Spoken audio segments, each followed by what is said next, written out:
गुरबिन माला फेरते और गुरबिन देते दान, और गुरबिन दान हराम है, जाए देखो वेद पुराण। बिना गुरु के कुछ नहीं। रामायण में लिखा हुआ है कि गुरबिन भवन करे न कोई, और जो ब्रह्म शंकर सब होई। अगर ऑटोमेटिक इतनी शक्ति हो जाए कि ब्रह्मा की तरह आपका यानी पलक घूमे इतनी देर में सारी सृष्टि की रचना, और शंकर की तरह इतनी देर में सारी सृष्टि का संहार कर दे, फिर भी बिना गुरु के जीव की मुक्ति नहीं हो सकती। लेकिन क्या कहा कि गुरु गुरु में भेद है, गुरु गुरु में भाव, और सतगुरु वही सराई है जो शब्द बता देता। गुरु गुरु में भी भेद है प्रेमियों। तो रामायण में लिखा है कि गुरु शिष्य धन हरई, शोक न हरई, सो गुरु घोर नरक में पड़ी। गुरु अंध बदल कर चेला, और एक नहीं सुने एक नहीं देखा, अंधो गुरु और भैरव चेला, और दो नरक में ठेला। दोनों को नरक जाना पड़ेगा। अगर तुमने रामायण के आधार पर के बिना गुरु के मुक्ति नहीं है, और किसी के बारिश कर गए, किसी इंसान को मार दिया, घर में शादी नहीं हुई, घर वालों ने धक्का देकर निकाल दिया, भेद छुपाने के लिए किसी आश्रम बना लिया, गाड़ी बाहर रखा लिए, और झूठ मूठ के गुरु बन गए, तो नायक साहब ने क्या कहा कि अंधो गुरु अगर बने, और लग चौरासी में जाए, और शिष्य सभी चीटी बने, तो नोच नोच के खाए। तो प्रेमियों, गुरु कीजिए छान, और पानी पीजिए जान। यानी छानबीन करके गुरु करना चाहिए, और जानबूझ के पानी पीना चाहिए कि नाले का है, आरो का है, घड़ा का है, हैंडपंप का है, पट्टे का है, कुएं का है, कहीं का है। यानी जानबूझ कर पानी पीना चाहिए, और गुरु की छानबीन करके करना चाहिए। ये मालिक के पास आता जाता है या नहीं है, इसकी यानी तीसरी आंख खुली है या नहीं खुली है, ये मालिक के भेद को जानता है नहीं जानता है। अगर आपने अंधे को गुरु बना लिया, तो आपका मनुष्य जीवन बेकार चला जाएगा, और यानी दोनों शिष्य गुरु सीधे नरक में चले जाएंगे। ये हमारे रामायण कह रहे हैं प्रेमियों। तो आप तो देखो, पहले समय में गुरुओं की तलाश के लिए हमारे बुजुर्गों से पूछो, यानी जंगल जंगल महात्माओं के पास गए और गुरु की तलाश की, और यानी गुरु नहीं मिले, और गुरु मिल भी गए, तो यानी 10-10 साल तक यानी प्रेमियों ने धोती लंगोटी धोई, और आश्रमों में सेवा की, बर्तन साफ किए, झाड़ू लगाए, फिर भी महात्माओं ने कह दिया, अरे बच्चा तुम तुम्हारे घर को लौट जाओ, तुम यानी इस चीज के काबिल नहीं, यानी वो नाम की दौलत नहीं। और आज क्या हो रहा है, कोई गांव में यानी कथा भागवत पढ़ने वाला आ गया, और हमारी माता बहन देवी भाई लोग इकट्ठे हो गए, और कहा कि इनको यानी गुरु बना लो। तो क्या कहते हैं वो कि गली गली घूमत फिरे। पहले तो गुरु को ढूंढना पड़ता था, लेकिन आज क्या होगा, गली गली घूमत फिरे, और गुरु दीक्षा लो, और नरक सुरक के कहा पड़ी हमें रुपया। आज ये हो गया, आज तो ये हो रहा है कि हमें कोई मालूम नहीं। अगर तुम्हें शिष्य बनना है या शिष्या बनना है, हमारे पास आओ, 100 रुपया लाओ, 500 रुपया लाओ, धोती लंगोटी लाओ, और ये कंठी काटो। हमारी कोई गारंटी नहीं कि मरने के बाद तुम्हारी आत्मा स्वर्ग में जाएगा वैकुंठ में। उसी के लिए महात्माओं ने कहा, गोसाई महाराज ने कहा कि अंधो गुरु और भैरव चेला, और दोनों नरक में ठेला, यानी दोनों को नरक जाना है। इसलिए जब तक पूरे महात्मा नहीं मिलेंगे प्रेमियों, तब तक काम नहीं बनेगा। अगर यहाँ चर्चा आ जाती है कि गुरु करना जरूरी है, और आपने झूठ मूठ का गुरु बना लिया, वो खुद जगह नहीं, खुद ने भगवान को देखा नहीं, तो आपको भगवान कैसे दिखाएगा। तो यानी गुरु की तलाश करनी पड़ेगी हर इंसान के। देखो प्रेमियों, यानी 6 गुरु तो हर इंसान के होते हैं दुनिया के अंदर, हर इंसान बना लेता है। लेकिन जो रामायण में लिखा है कि सतगुरु मिले तो सब मिला, नहीं तो मिला न कोई, और मात पिता सुत बांधवा ये तो घर घर हो। सतगुरु खोजनी प्यारी, जगत में दुर्लभ रतन यही है। सतगुरु की तलाश करो। देखो संसार के अंदर 7 द्वीप है, 7 महासागर है, 7 बार है, 7 ऋषि है, 7 भामर डाली जाती है, 7 युग गुरु होते हैं, 7 बहुत सी चीज है। हमारी माता बहन देवियां जब बच्ची की शादी करती है, तो उस समय 7 भामर डाली जाती है। लेकिन जब पहली भामर डाली जाती है, तो ये माता बहन देवियां गाती है कि मेरी पहली भमरिया रे, वही तो बेटी बाप है। लेकिन छह बामर तक क्या कहती है कि मेरी छतई भमरिया रे अबई तो बेटी बापई की। छह बामर तक अगर बेटा वाले में और बेटी वाले में झगड़ा हो जाए छह बामर तक, तो यानी वो शादी अधूरी है, पूरी नहीं है। जब सात बामर पड़ जाएंगे तब क्या कहते हैं कि मेरी सातई भमरिया रे अब तो बेटी साजन की, जब अपने पति की होती है। ऐसे महात्मा कहते हैं कि संसार में गुरु भी छह यानी हर इंसान के होते हैं, लेकिन सातवां गुरु किसी बिरले को मिलता है, और जब तक सातवां सतगुरु नहीं मिलेगा तब तक जीव का कल्याण नहीं होगा। तो बताया महात्माओं ने, प्रथम गुरु पितिया माता जो है रक्त बीज के दाता, यानी सबसे पहले गुरु माँ बाप ही प्रेमी है, जिन्होंने आपको उनको जन्म दिया। महात्मा कहते हैं उनकी आप सेवा करो, उनका आदर सम्मान करो, उनके आदेश का पालन करो, लेकिन वो आत्मा का कल्याण नहीं कर सकते। माँ बाप केवल जन्म देने के गुरु हैं। फिर आगे क्या कहा कि दूसरा गुरु वही वो दाई और गर्भपात की मैल छुड़ाई, यानी दूसरा दर्जा महात्मा ने गुरु का दाई माई को दिया। सबसे पहले बच्चा माँ के गर्भ से दाई माई के हाथ में जाता है, गर्भपात की गंदगी को धोने के बाद यानी स्नान करा करके सूखे कपड़े में लिपेटकर दाई जब माँ की गोद में देती है तो दूजा दर्जा महात्माओं ने गुरु का दाई को दिया। और महात्माओं ने कहा अगर वो दाई माई तुमको कहीं रास्ते में मिल जाए उसको भी प्रणाम करो, उसका आदर करो, लेकिन आत्मा का कल्याण वो नहीं कर सकती। फिर क्या कहा, जब बच्चा 1-2 महीने का बड़ा हो गया, घर परिवार वाले बोले कि घर में सोबर सूतक हो गए, चौका पोछा लगाओ, बर्तन साफ करो और यानी पकवान बनाओ, ब्राह्मण को निमंत्रण करो और यानी को नौता करो, भोजन कराओ, नामकरण संस्कार कराओ। तो तीसरा गुरु नाम जो धारा और गांव देश के लोग पुकारे। तीसरा गुरु महात्माओं ने उसको बताया जो नामकरण संस्कार करता है, जो नाम रखने वाला। महात्माओं ने कहा वो नाम रखने वाला गुरु तुमको रास्ते में कहीं मिल जाए उसको भी सम्मान करो, प्रणाम करो, उसका यानी आदर इज्जत करो, लेकिन आत्मा की मुक्ति उससे भी नहीं। फिर आगे जब बच्चा धीरे धीरे बड़ा हुआ, स्कूल जाने लगा, जब स्कूल का भेजा तो यानी भौतिक विद्या का ज्ञान देने वाले जो चौथे दर्जे के गुरु, महात्माओं ने कहा चौथा गुरु है शिक्षा देना तो संसारी मार्ग जीना, यानी भौतिक विद्या का ज्ञान कराने वाले चौथे दर्जे के गुरु होते हैं। उनके आदेश का पालन करो, उनका सम्मान करो, उनकी बात को मानो, लेकिन आत्मा का कल्याण उनसे नहीं है। फिर महात्माओं ने कहा बच्चा धीरे धीरे बड़ा हुआ, 18-20 साल का हो गया, शादी का जब समय आया, जब शादी के समय जब बच्चा जाता है दूसरे गांव तो पंडित कहता है तुमने गुरु बना लिया कि नहीं बनाया, चलो ये जनेऊ लो और हमसे मंत्र लो, ओम नमो भगवते वासुदेवाय नमः, और उसका जाप करना, आज से मैं तुम्हारा गुरु हूँ। यानी 5वां गुरु जो दीक्षा देना और राम कृष्ण का सुमरन देना, यानी वो 5वें दर्जे का गुरु है, लेकिन जीव की मुक्ति आत्मा का कल्याण उससे भी नहीं है, वो भी संसारिक गुरु है, उससे भी आत्मा की मुक्ति नहीं होगी। फिर उसके बाद शादी के बाद बुढ़ापा आ गया, प्रेमी बुजुर्ग की खाट निकाल के अंदर से चौपाल पर डाल दे, चौपाल पर अकेले पड़े रहे, समय से पानी आ गया, भोजन आ गया, आया नहीं आया। अगर कोई रास्ते से भाई गुजर रहा है और वो जय गुरुदेव बोल रहा है, जो वो पूछता है कि भैया कौन है, कि फलानों के का है, कि भैया कठिन है चलती को नाम गाड़िया दुनिया में कोई काउ को, तब वो कहता है कि ओम नाम सबसे बड़ा, इससे बड़ा न कोई, और ये आपको स्मरण करे तो शुद्ध आत्मा। वो कहे कि भैया दुनिया में कोई है भाई को नाम, जब और कोई ना है को भैया, जब तक हाथ पांव चले, बहु छोरा और बेरबानी घरबारी सब इज्जत करे, सेवा करे, जब हाथ पांव चलते बंद देंगे तो कोई काउ को। छठवां गुरु भरम सब तोड़ा और ओमकार से नाता जोड़ा, यानी छठवां गुरु महात्माओं ने उसको कहा जो इस मालिक से नाता जुड़वाया, लेकिन उससे भी जीव की मुक्ति नहीं है प्रेमियों। जैसे 6 बामर तक यानी लड़की पति की नहीं होती है, ऐसे ही 6 गुरु तक यानी आत्मा का कल्याण नहीं होता।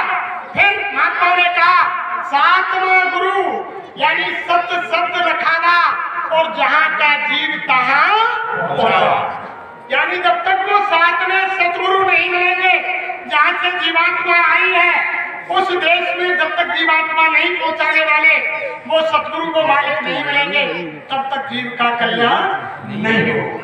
जो हमारे गुरु महाराज ने आकर कहा कि हम आए हुए देश से और जहाँ तुम्हारा धाम और तुमको घर पहुंचा दो एक हमारा। गुरु महाराज आए के बच्चा हम एक काम लेकर के आए हैं, और गुरु महाराज ने कहा कि मैं उस तुम्हारे असली देश के धाम से आया हूँ जहाँ तुम्हारा सच्चा घर है। ये संसार तुम्हारा सच्चा घर नहीं है, ये नकली है, या कोई तुम्हारा सच्चा साथी नहीं है। किसी महात्मा को सच्चा साथी बना लो जो इस लोक में भी काम आए और उस लोक में भी काम। तो गुरु महाराज ने कहा, अरे बच्चे बच्चियों, मेरे इस दुनिया में अब यानी पहले से मीरा को भेजा, दादू को नानक यानी पलटू और रैदास, चरणदास, गोस्वामी जी महाराज और दरिया साहब, राधा स्वामी महाराज, साहिब कबीर महाराज, यानी इतने महात्माओं को भेजा, इतने संतों को धरती पर भेजा, लेकिन तुमने उनकी बात को नहीं माना और तुम यानी नहीं आए। अब की बार मैं स्वयं चलकर धरती पर आया हूँ और गुरु महाराज ने कहा मैं तुम्हें लेने के लिए आया हूँ। और गुरु महाराज ने कहा, अरे बच्चे बच्चियों, मैंने इस बार धरती पर जय गुरुदेव नाम का इतना बड़ा जहाज लगा दिया है कि सारे संसार की आत्माएं बैठ जाएंगी, फिर भी स्थान खाली रह जाएगा।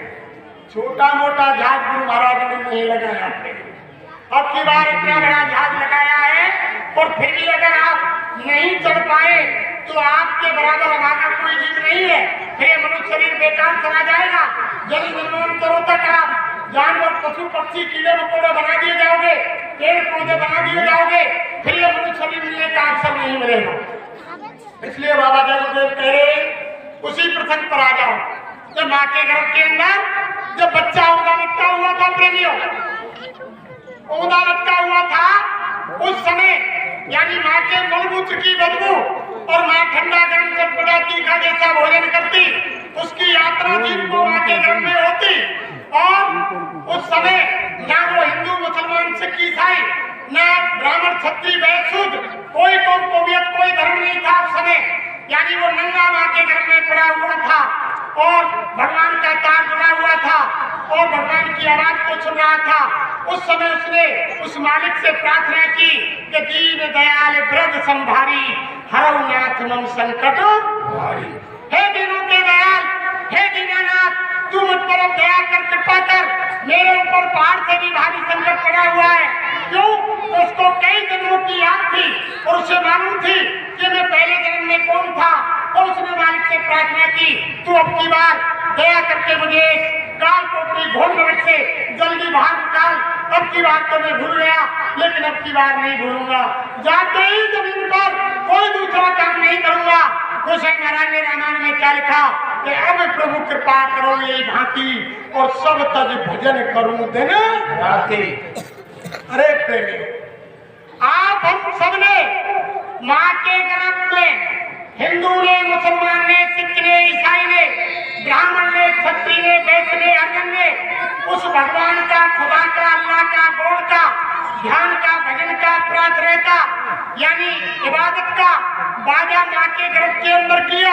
जिसने माँ के गर्भ से जन्म लिया, कोई कौम, कौमियत हो, कोई मजहब हो, कोई धर्म हो, सबने वादा किया कि धरती पर जाते ही मैं कोई दूसरा काम नहीं करूंगा। तू मुझ पर अब की बार रहम कर और तू दया कर, तू मुझे काल कोठरी से बाहर निकाल। जमीन पर जाते ही 24 घंटे मुसलमानों ने कहा मैं खुदा की इबादत करूंगा, और हिंदू ने कहा कि मैं भगवान का भजन करूंगा, और यानी ईसाइयों ने कहा मैं यानी गॉड का ध्यान करूंगा, और सिख भाइयों ने कहा कि मैं वाहिगुरु की प्रार्थना करूंगा। सबने वादा माँ के गर्भ में किया, मैं धरती पर जाके कोई दूसरा काम नहीं करूंगा, 24 घंटे तेरा ही भजन करूंगा। सबने वादा किया है। तब महात्मा क्या कहते हैं कि आओ रे लोगों संत शरण में, आओ रे लोगों संत शरण में, काम यही एक आएगा, ये नर्तन अनमोल मिला है, बार बार नहीं पाएगा। मात गर्भ में औंधा लटका, 9 महीने दुख पाया था, शुभरुंगा में नाम तुम्हारा, ये क्या बाहर आया था, बाहर आकर भूल गया, अब तू क्या मुँह लेकर जाएगा। और लोगों संत शरण में, काम यही एक आएगा। अरे संतों की शरण में आ जाओ, और कोई तुम्हारे काम आने वाला नहीं है प्रेमियों। एक महात्मा ऐसे होते हैं जो लोक में परलोक में दोनों जगह काम देते हैं। अरे महात्मा कह रहे हैं जब छोड़कर संसार जब तू जाएगा कोई न साथी तेरा साथ निभाएगा, छोड़कर संसार जब तू जाएगा। क्या कहता मेरा मेरा ये दुनिया रहने बसेरा, या कोई न रहने पाता ये चंद दिनों का डेरा। हंस उड़ जाएगा जीवात्मा को हंस गया प्रेमियों, हंस उड़ जाएगा कोई न साथी तेरा साथ निभाएगा, छोड़कर संसार जब तू जाएगा। अरे प्रेमियों जिनको तुम अपना समझ रहे हो, जब तुम्हारा चालान धर्मराज के दरबार से कट जाएगा वो इनके दूत फरिश्ते वो चालान लेकर आ जाएंगे। अरे रामलाल अरे श्यामलाल तुम्हारा समय पूरा हो गया, मकान खाली करो। तुम कहोगे रुक जाओ, ये मेरा धन दौलत मकान जायदाद घोड़ा बंगला गाड़ी बैंकों का धन ले लो, मुझे 5 मिनट दे दो। क्या वो मान जाएगा? एक सांस भी आपको वापस मिलने वाली नहीं है। जबरन शरीर से जीवात्मा को निकाल कर बाहर कर देगा, ये शरीर धड़ाम से जमीन पर गिर जाएगा। दुनिया का कोई साजो सामान प्रेमियों आपके और हमारे साथ नहीं जाएगा। अरे धर्म प्रेमियों जब एक शरीर आपका नहीं है तो संसार का सामान तो बहुत दूर है। अरे महात्मा कहते हैं अरे अपना काम बना लो, ये मनुष्य शरीर आपको मालिक ने समय से दिया है, अब की बारी अगर आपसे निकल गई तो फिर ये मनुष्य शरीर नहीं मिलेगा और जन्म जन्मांतरों तक आप यानी नरक और 84 में घूमते रहोगे और यानी डंडे खाते रहोगे। फिर ये शुभ समय शुभ अवसर ये मनुष्य शरीर आपको नहीं मिलेगा। अरे धर्म प्रेमियों बाबा जय गुरुदेव जी महाराज ने 24 घंटे का वादा किया। आपने बाबा जय गुरुदेव ने कहा बच्चा मैं जानता हूँ, स्वयं महाराज बोले कि तुम 24 घंटे भजन नहीं कर सकते, चलो छोड़ो 24 घंटा हटाओ, 22 घंटे संसार के काम करो, घर गृहस्थी के काम करो। महात्मा किसी का घरवार नहीं छुड़ाते, किसी के बीवी बच्चे नहीं छुड़ाते, किसी के बाल बच्चे नहीं छुड़ाते, किसी के दुकान दफ्तर खेती का काम नहीं छुड़ाते और किसी को लाल पीले धोरे कपड़े नहीं पहनाते, किसी को जटा बाल नहीं रखवाते। हमारे गुरु महाराज तो यही कहते अरे बच्चे बच्चियों जहाँ भी तुम काम करते हो दुकान दफ्तर खेती में दिल में ईमानदारी मेहनत से करो, शाम को घर में आओ, बाल बच्चों की सेवा करो, आए गए का आदर सत्कार करो, जब खाट में सोने बैठने जाओ संसार का कोई काम तुम्हारे पास नहीं हो। सच्ची आत्मा से सच्चे भगवान का 1 घंटा भजन शाम को और 1 घंटा भजन सुबह कर लेना, इसी में तुम्हारा मनुष्य शरीर पाना सार्थक हो जाए। अरे प्रेमियों देखो वादा 24 घंटे का किया, महात्मा कितने दयालु 22 घंटे संसार को दे दिए और मात्र 2 घंटे को कहा। जब आप हम 2 घंटे भी नहीं कर पाए फिर गुरु महाराज ने कहा अरे बच्चा चलो छोड़ो 1 घंटा ही कर लो, 15 मिनट सुमरन, 15 मिनट ध्यान और 15 मिनट भजन और 15 मिनट मालिक की आराधना प्रार्थना। अरे 1 घंटा ही कर लो तो काम बन जाएगा। अरे एक प्रेमी ऐसे आए, उन्होंने कहा कि गुरु महाराज मथुरा में सत्संग हुआ और सत्संग होने के बाद जब गुरु महाराज ने ऐसा कहा कि 1 घंटा समय निकाल के भजन कर लो, तो जब कुटिया में स्वामी जी महाराज गए तो अंदर जाकर उन्होंने कहा कि गुरु महाराज भजन कब कर लूं, मुझको समय नहीं मिलता है। तो गुरु महाराज ने कहा अरे बच्चा क्या करते हो तुम? कि स्वामी महाराज दफ्तर में जाता हूँ। कि घाट से खड़े कब होते हो? कि महाराज 4 बजे जगता हूँ। फिर क्या करते हो? कि शौच आदि जाता हूँ। फिर क्या करते हो? स्नान करता हूँ, फिर नाश्ता करता हूँ, फिर ड्यूटी पर चला जाता हूँ और रात के 11 बजे फिर वहां से आता हूँ, फिर भोजन करता हूँ, फिर सो जाता हूँ। गुरु महाराज बोले अरे बच्चा चलो तुमको समय नहीं है, टट्टी करने तो तुम जाते हो, टट्टी करने तो 2 समय नहीं 1 समय जाते हो। अरे बच्चा संसार में तुमको दुकान दफ्तर से समय नहीं है तो टट्टी तो तुम रोजाना समय से जाते हो। एक तरफ टट्टी कर लो बैठकर, दूसरी तरफ आंख कान मुंह बंद करके भगवान का ध्यान कर लो, वहां भजन कर लो, वहां भी तुम्हारा काम बन जाएगा। अरे गुरु महाराज बोले अरे बच्चा वहां भी तुमको अगर समय नहीं है वहां भी तुम किसी की बुराई चुगली, किसी की निंदा, किसी की डोर में तोड़ने का, किसी से रिश्वत लेने का, किसी के साथ बेईमानी करने का यानी षड्यंत्र टट्टी में भी रच रहे हैं, फिर तो तुम एक चुल्लू भर पानी में डूब कर मर जाओ, फिर तो ये मनुष्य शरीर पाना ही बेकार है। गुरु महाराज ने कहा अगर तुमको वहां भी समय नहीं, अगर टट्टी में भी तुमको समय नहीं है तो फिर चुल्लू भर पानी में डूब कर मर जाओ। तुमसे अच्छे तो वो जानवर हैं जो यानी अपने मालिक का कहना मानते हैं। अरे पशु रे तो, अरे मनुष्य रे तोते तो पशु नहीं। महात्माओं ने कहा अरे मनुष्य तुमसे तो जानवर अच्छा है, कहना माने मालिक को तनक न लावे ठीक, मनुष्य रे तोते तो पशु नहीं, यानी जानवर बढ़िया। देखो अगर गाय भैंस के नीचे हमारी माता बहन देवियां दूध धोने के लिए जाएंगी और गाय भैंस बैठी होगी, माँ बहन के हाथ में बाल्टी होगी, तो गाय भैंस जान जाएगी कि मेरा मालिक ने मुझको खाना खिला दिया और दूध धोने के लिए आया है, और तुरंत गाय भैंस मालिक को देख करके खड़ी हो जाए। अगर किसी को गाड़ी में यानी चलाना है तो वो जानवर मालिक को देखते ही तुरंत खड़ा हो जाएगा। और देखो गधा है जानवर, सब उससे गधा कहते हैं, कितना यानी शाकाहारी शुद्ध जानवर है। गधे को यानी मालिक खुर्सी डालकर उसको घास भी नहीं देता घर पर और उसमें वजन लाद देता है, दिन भर दवाई करता है, लेकिन वो कभी मालिक से कहता है कि मैं यानी परेशान हो गया मालिक, अब तू मुझे रेस्ट दिला दे, कभी नहीं कहता है। रात दिन चलता रहता है लेकिन मना नहीं करता। तो जानवर से तो यानी मनुष्य से तो बढ़िया प्रेमी जानवर है। महात्मा कहते हैं जानवर बढ़िया है, मनुष्य के अंदर पूरे 5 तत्व है प्रेमियों। मनुष्य में आकाश तत्व ज्यादा है और पशु के अंदर 4 तत्व है, आकाश तत्व नहीं है। पशु में बुद्धि विवेक नहीं है, ज्ञान नहीं है।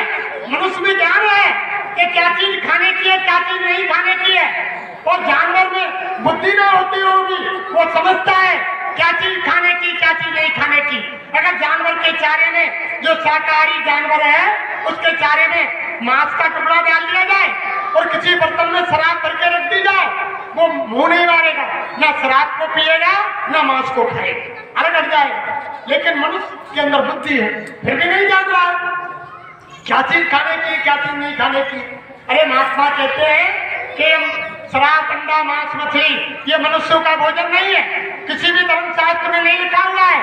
अगर तुम भगवान राम को मानते हैं तो वो भी शाकाहारी थे, उन्होंने कब मांस, मछली, अंडा, शराब खाया पिया। अगर तुम देवी को मानते हो तो देवी ने कब खाया पिया। हनुमान को मानते हो तो उन्होंने कब खाया पिया।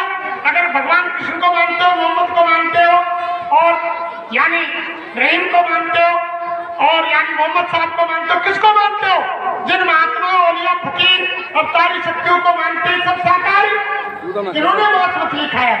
अरे हमारी रामायण तो ये कह रही है कि सुर सर जल कृत बारुण जाना और तदपि संत करे नहीं पाना। गंगा जल में अगर शराब बनाई जाए फिर भी महात्मा लोग, बढ़िया लोग उनको पीने की क्या चला, छूते तक नहीं।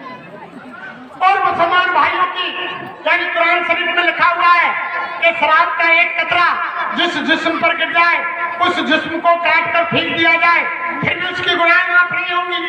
शराब का कतरा मतलब शराब की एक बूंद अगर शरीर पर गिर जाए, उस जगह को छुरी से काट कर फेंक दिया जाए, फिर भी उसकी गुनाहें माफ नहीं होंगी। और हमारे भाई मैं ना जाने कितने ड्राम के ड्राम बता गए, उनका क्या होगा? तो महात्मा कहते हैं कि बेचा धीमर और शिकारी, मृत सही और मांसाहारी, इन घर भोजन करे जो संता, साधन भजन को है जाए अंता। दिलवर मच्छी खाए के कोट गऊ दे दान और काशी करवट ले मरा निश्चय नरक, कोई रोकने वाला नहीं। अभी कोई रोकने वाला नहीं है प्रेमियों। मीन माछ को करे आहारा, 64 जन्म गीत अवतारा, ये शास्त्र कह रहे हैं। जो यानी मांस, मछली, अंडे, शराब का सेवन करेंगे 64 जन्म तक गिद्ध का अवतार मिलेगा। खाओ कितना खाओ, खाओ भरपेट खाओ। तुमको मनुष्य शरीर दिया और तुमने मनुष्य शरीर में यानी भक्ष और अभक्ष को नहीं पहचाना। अरे बाबा जी गुरुदेव आपको बचाना चाह रहे प्रेमियों, बाबा जी तो बचा रहे हैं और शाकाहारी बना रहे हैं। सब लोगों की एक दवाई और शाकाहारी हो जाओ भाई। शाकाहारी हो जाओगे तो बच जाओगे।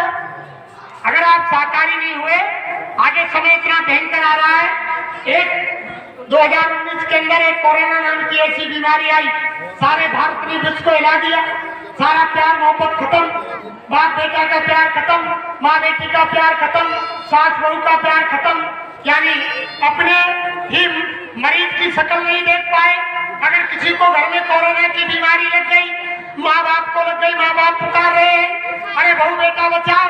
बहू बेटा कह रहे हैं मम्मी पापा दूर रहो दूर रहो, तुमको तो बीमारी लग गई, हमारे घर में क्यों बीमारी ला रहे हो, तुम तो मरी रहे हो, हमें क्यों मार रहे हो।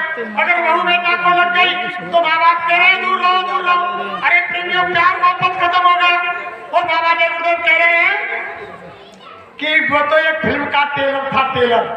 बीमारियों की आंधी तो आगे आ रही है, जब हजारों बीमारियां एक साथ आएंगी और जब सबकी दाढ़ी में आग लगेगा उस समय तुम्हारा रुपया पैसा धन दौलत पड़ोसी पड़ोसी मकान गाड़ी घोड़ा बंगला उस समय तुम्हारी कोई मदद नहीं करेगा। प्रेमियों केवल केवल भगवान का भजन कोई ढाल तलवार का काम करेगा। इसलिए समय निकाल करके आप अगर मनुष्य शरीर को सार्थक करना चाहते हैं तो आप यानी 1 घंटे का समय निकाल के भगवान का भजन कर लो। जिन्होंने नामदान ले रखा है गुरु महाराज से नामदान के द्वारा कर लो। जिन्होंने नामदान नहीं लिया गुरु महाराज ने कहा कि एक कलयुग का जीता जागता नाम जो जय गुरुदेव है, जय गुरुदेव का स्मरण कर लो। जब तुम रोजाना यानी सुबह शाम जय गुरुदेव नाम से खाट में बैठकर लेटकर कुर्सी पर जमीन पर रजाई ओढ़ के चद्दर डाल के जैसे करोगे जैसे तुमको समझाओ तो यही बाबा जी अगर तुमने सच्ची आत्मा से लगातार 10 दिन 15 दिन 20 दिन महीना भर किया तो यही बाबा जी जिनकी तस्वीर आपके सामने लगी हुई है जब जय गुरुदेव नाम तुम रोजाना खाट में बैठकर पुकारोगे तो रात में यही बाबा जी तुम्हारे सिराने आकर खड़े हो जाएंगे। और कोई बच्ची होगी उससे कहेंगे अरे बच्ची तुम भजन करना चाहती हो लो नामदान ले लो। कोई भाई होगा उससे कहेंगे अरे बच्चा तुम भजन करना चाहते हो नामदान ले लो। यही बाबा जी तुमको आकर के तुमको दर्शन नहीं दे तो बाबा जी को बाबा जी मत करो। ऐसा नहीं, ये पागल नहीं है जो जय गुरुदेव के जाकर टोपी काट और ये तमाम पहन करके अपनी गाड़ियों में डीजल पेट्रोल फूंक रहे हैं और जगह जगह आते जाते हैं और अपना दुकान दफ्तर खेती का काम छोड़ते हैं। इन बाबा जी के बंदों में यानी दुकान दफ्तर यानी कर्मचारी अधिकारी भी हैं और यानी बिजनेस वाले भी हैं और खेती करने वाले भी सब तरह के हैं। लेकिन जो बाबा जी का आदेश होता है तो अपने सारे संसार के काम छोड़ करके और ये बाबा जी के आदेश पर गांव गांव नगर झोपड़ी झुग्गी यानी जाकर के प्रचार करते हैं। अरे इनको संसार से कोई बड़ी चीज मिल रही है तभी तो ये अपना घर परिवार छोड़कर गाड़ियों में डीजल पेट्रोल भराते हैं और घर परिवार छोड़ करके और यानी खर्चा करके अपना खेती दुकान दफ्तर का काम छोड़ के चले जाते हैं। अरे मीराबाई को दुनिया में कोई बड़ी चीज मिली तभी तो मीराबाई ने राणा के महल खजाने परिवार को त्यागा। अगर मीराबाई को कोई बड़ी चीज नहीं मिलती तो मीराबाई राज परिवार को क्यों त्यागती। कोई बड़ी चीज मिली तभी तो त्यागा। अरे प्रेमियों को इनको बड़ी चीज मिल रही है मोटी बुद्धि से विचार करो तभी तो बाबा जी के बंदे ये आपसे कोई नोट वोट मांगने नहीं आए, इन्हें कोई आपसे लोग लालच नहीं है। ये तो केवल बाबा के आदेश पर कि ये लोग बच जाएंगे, समय खराब आ रहा है, बाबा जी आपको बचाना चाह रहे हैं। इसलिए धर्म प्रेमियों बाबा जी गुरुदेव जी महाराज की बात को मान लो और आप साकारी हो जाओ और कोई ऐसा बुद्धिनाशक नशा मत करो जिससे माँ बहन बहू बेटी की पहचान खत्म हो जाए और किसी की मुर्दा मिट्टी मत खाओ। मुर्दे तो शमशान भूमि में गाड़े और जलाए जाते हैं। अगर तुमने भगवान के असली मंदिर इस मनुष्य शरीर को और इस जिस्मानी मस्जिद को अगर तुमने उसको गंदा कर दिया तो वो खुदा और वो भगवान कदापि तुमको माफ नहीं करेगा और पुनः तुमको ये मनुष्य शरीर ये जिस्मानी मस्जिद दोबारा नहीं मिलेगी। तुम 84 में भटकते रहोगे। बाबा जी तो आपको समझा रहे हैं।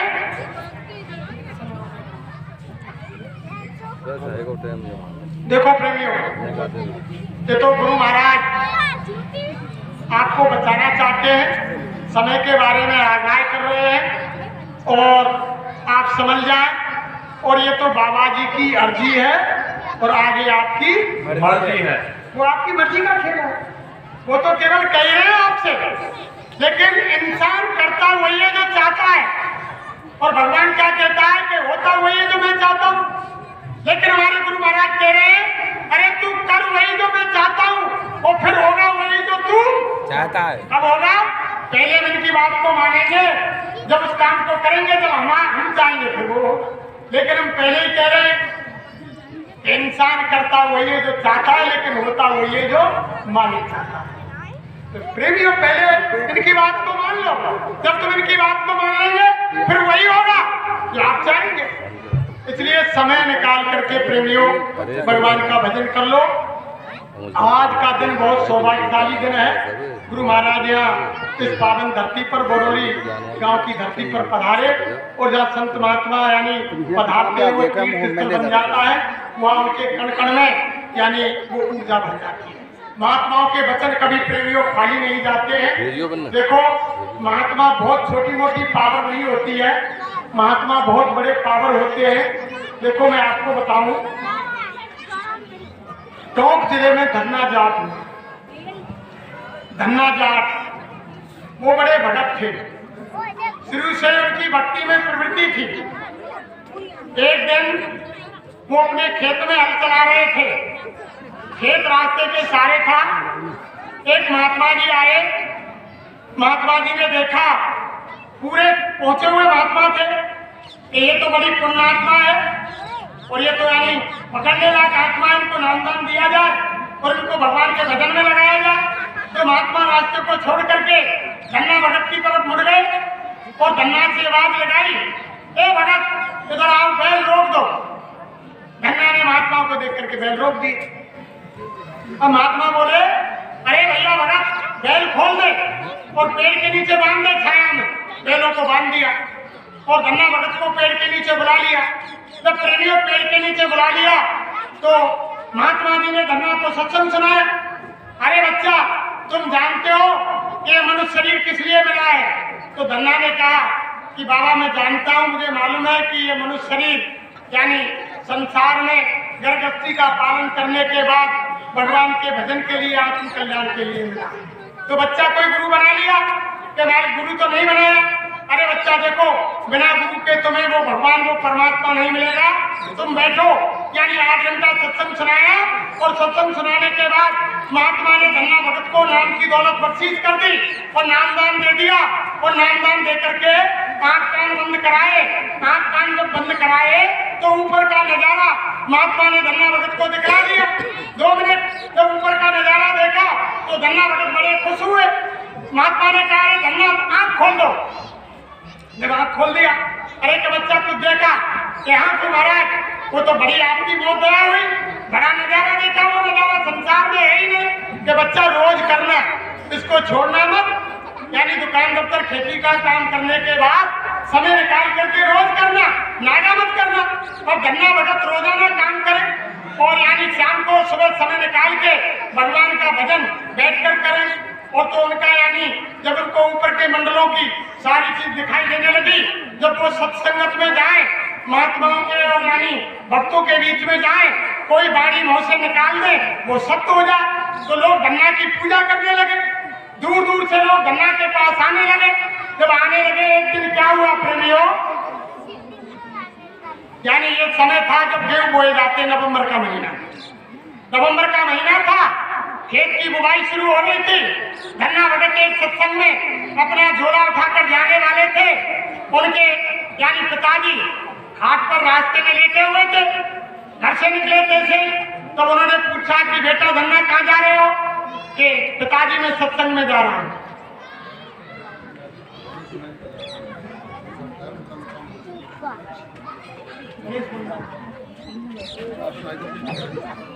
जय गुरुदेव। राजस्थान हाई कोर्ट के गणेश मुन्ना न्यायाधीश जी पधार रहे हैं। आप सभी गुरु भाई बहन उनका जय गुरुदेव बोल करके स्वागत करेंगे। जय गुरुदेव। जय गुरुदेव। अभी आ रहे हैं तो देखो, तो वो जाने लगे तो उनके पिता ने कहा, अरे बेटा आज सत्संग को रहने दो, वो खेत बोना है, बीज तैयार रखा हुआ है और तुम हल जोड़ो, बीज ले जाओ खेत पर। तो धन्ना मान गए, पिता के आदेश का भी पालन करना था, क्यों गृहस्थी में रहना था। तो धन्ना ने बीज की पोटली उठाई प्रेमियों, बैलों को हल में जोड़ा, खेत पर ले गए। अब खेत में बैल जोड़े, इतने में 4 महात्मा आ गए, उसी रास्ते से गुजर रहे थे। उन्होंने देखा कि ये क्या जमींदार भगत लग रहा है और हमें धन्ना से मिलना है, इनसे पूछा जाए कि धन्ना भगत कहाँ रहते हैं। मुड़ करके आ गए तो धन्ना से पूछने लगे कि भैया वो धन्ना भगत कहाँ मिलेंगे? उन्होंने कहा कि भैया बताओ क्या काम है? अरे कि हमको उनके दर्शन करने हैं, उनसे मिलना है और उनकी वचनवाणी हमको सुननी है कि भैया मुझसे ही कहते हैं धन्ना।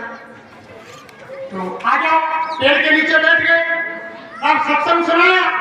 सत्संग सुनने के बाद चार महात्मा जब जाने लगे तो धन्ना ने अब कहा क्या करूं? ये महात्मा यहाँ आए हैं, अगर मैं घर जाऊं, घर लेकर जाऊं तो मेरी घरवाली पत्नी और मेरे माँ बाप गुस्सा होंगे कि खेत तो बोयो ना और 4 बीघा में लेके फिर आ गए। रोजी ने लड़ाई वो तो 2-4 महात्मा धन्ना भगत के साथ घर आ गए। उनकी पत्नी गाली दी, उनके माँ बाप गाली दे कि इनको खाना बनाओ, इनको पानी लो, इनकी व्यवस्था करो, ना खुद काम करे और ना हमने काम करे। और धन्ना भगत ने सोचा कि घर को लेके जाऊंगे। 4 महात्मा ने तो घरवाली गाली देगी, माँ बाप गाली देंगे कि खेत बोलो ना और इन्हें लेके आए। अब अंदर में विचार किया कि गुरु महाराज क्या करूं? तो अंदर से आवाज आई, अरे कि बेटा जो बीज की पोटली है उसे बाजार ले दो, उठा बाजार नजदीक है, बाजार में बेच दे और बनाने के बर्तन, दाल चावल पत्थर धोने गया और इनको बना के भोजन खिला दे। लकड़ी कंडा इकट्ठे करके जंगल में भोजन खिला दे। ये अतिथि है, द्वार से भूखे नहीं जाए। हमने महात्माओं जाने लगे। जब महात्माओं से कहा कि रुको तो मैं अभी आता हूँ, देखो मैं तुम्हारे खाने की व्यवस्था करता हूँ। महात्मा बैठ गए और धन्ना भगत पोटली उठा के बाजार गए, बीज को बेच दिया। बीज को बेचने के बाद सामान लाकर के जंगल में सामान बनाया, महात्माओं को खिला दिया। महात्मा बाजार कर दिए, पेड़ के नीचे बैठ गया। अब सोचने लगा कि गुरु महाराज अब क्या करूं? घर जाकर के दादा अम्मा पूछेंगे कि बेटा खेत बो दिया, तो उनसे क्या कहूंगा? बीज को तो बाजार में बेच दिया, महात्माओं की सेवा में लगा दिया, अब खेत किससे बो? जब अंतर में ध्यान किया, अंतर से आवाज आई। गुरु महाराज ने कहा, अरे बच्चा चिंता क्यों करते हो? जितना तुम्हारा बीज था उतनी बालू खेत में से उठाओ, उतनी बालू पोटली में बांधो, हल को चालू कर दो और हल के बॉक्स में बालू डाल दो, पूरे खेत में बड़ी बना। धन्ना भगत ने ऐसा ही किया। प्रेम पूरे खेत में हल चला दिया, बालू को बो दिया और बो करके गुरु महाराज का ध्यान करके और घर चले गए। बैंक खोल दिए और पिताजी ने पूछा कि बेटा धन्ना खेत हो गया? यहाँ पिताजी खेत हो गए। मैंने की कमती बत्ती तो नहीं पड़ो कि ना पिताजी, ना दम पड़ो ना बाड़ा पड़ो, बिल्कुल ठीक हो। और जब जब धन्ना भजन करे, जब जब गुरु महाराज से प्रार्थना करे, हे दाता दयालु, हे सतगुरु महाराज मेरी लाज बचाओ, बीज खेत में एक दाना ना डालो, बीज तो मैंने बेच दिया दुकानदारों को महात्माओं की सेवा में। और गुरु महाराज अगर खेत में कुछ नहीं हो गया तो अम्मा दादा छोड़ेंगे नहीं, मार मार के हालत खराब कर देंगे। अब प्रेमियों हुआ क्या? जो गाते हैं ना गाना कि धन्ना भगत को खेत बीज में कैसे उपजाया, तो क्या बताओ प्रेमियों? देखो सतगुरु महाराज ने, गुरु महाराज ने उनकी पुकार को सुना और सुनकर के खेत में बीज मिल गया, लहराने लगा। जो अड़ोसी पड़ोसियों के खेत 5 दिन 6 दिन 10 दिन पहले बुए थे, उनमें छोटी फसल और धन्ना भगत के खेत में बड़ी फसल। अब पड़ोसी आए और उनके पिताजी अम्मा से कहे कि दादा अम्मा तुम्हारे बेटा धन्ना ने अपनी कौन सी फसल बोई है जो हमने 5 दिन पहले बोए और हमारी फसल छोटी है और तुम्हारे खेत में लहरा रही है। तो धन्ना को खून जला पर के ये वो उड़ावे आए क्यों कि मैंने एक दानो खेत में बोया ना, ये को दानो खेत में इतना है और ये लड़ाई करवाने तुम्हारे आए कि खेत में दानो ना होगा और धन्ना भगत तुमने बेच दी। लेकिन सचमुच फसल थी। जब अड़ोसी पड़ोसी चारों तरफ के प्रेमियों आने लगे और जब घर आके शिकायत करे तो धन्ना ने सोची चलो एक आदमी बुराई करते, 2 करते, सारे गांव के लोग कह रहे कि धन्ना के पूरे खेत में फसल बहुत बढ़िया, तो देखो क्यों नहीं चल के। जब धन्ना खेत में चले वो देखो तो फसल जिनकी 5 दिन पहले 10 दिन पहले बुई बहुत बड़ी फसल है। धन्ना खुश हो गए, दाता दयालु सतगुरु महाराज को सराहने लगे, हे धन्य हो दाता दयालु, तुमने मेरी लाभ को रोक दिया, हे दयालु तुमने कमाल कर दिया, बिना बीज के मेरे खेत में फसल लगाई। और खुशी होते हुए धन्ना घर आए। और घर आए कि दादा अम्मा से कही कि अम्मा दद्दू बन के हाँ बेटा कि अब के हमारे खेत में फसल बहुत होता है। और कि बेटा सब कह रहे काम के ऐसा कैसे बोला कि दादा जो तेरे बीज गाया मैंने बामे की एक दाना खेत में बताऊं तो कुछ सत्य सब मान की क्या बात है बेटा। मान की दादा मैंने ना दानों खेत में डालो तो बीज कहाँ फिर कैसे हो गया कि दादा मैं खेते बोले गया मैंने हम ना जो बीज डालने की तैयारी कर रहा हूँ। 22 समय 4 महात्मा आएंगे और 4 महात्माओं को मैंने सेवा कार्य और वे बीज बेच दियो और बेच के इनकी खातिर कर रही। और मैंने तो अब पूरे खेत में गुरु महाराज को नाम लेके इतने कई बालू रे तो भाई के बो दियो और भाई के पूरा खेत हरो लहर लहर। अब दोनों दादा अम्मा बोले बेटा सत्य कह रहा है कि हाँ दादा सत्य कह रहा हूँ। अम्मा दादा दोनों लठियां पकड़ के खेत में गए तो खेत देखो कि वास्तव में 5 दिना पहली फसल ऐसी नहीं और बाद की फसल लहरा रही। गराए धन्ना की सराहना की और धन्ना पे कही के बेटा हमने तो ते बहुत गाड़ी दी है तू तमाम महात्मा ने घर पे लागो इनको रोटी पानी हम करे और इनकी सेवा करें हम रोज गाड़ी दे कि बेटा हमसे गलती हो गई। अब तू ऐसा कर दया करके तेरे गुरु महाराज के पास हमने ले चल जाते हमने जो गाली दिए बुरे कर्म करें बिल्कुल छुटकारा हो और हमको नामदान दिलाला जाते हमारी आत्मा की मुक्ति। पूरे परिवार को लेकर के धन्ना भगत अपने गुरु के पास ले गए। प्रेमियों तो महात्मा ऐसे होते हैं प्रेमियों ये बड़े दयालु होते हैं। इनकी दया को आप नहीं समझ सकते। ये तो दया देना चाहते हैं लेकिन दया को आप हम नहीं लेना चाहते। इसलिए धर्म प्रेमियों आप आ जाएंगे 10 बजे 3:30 है।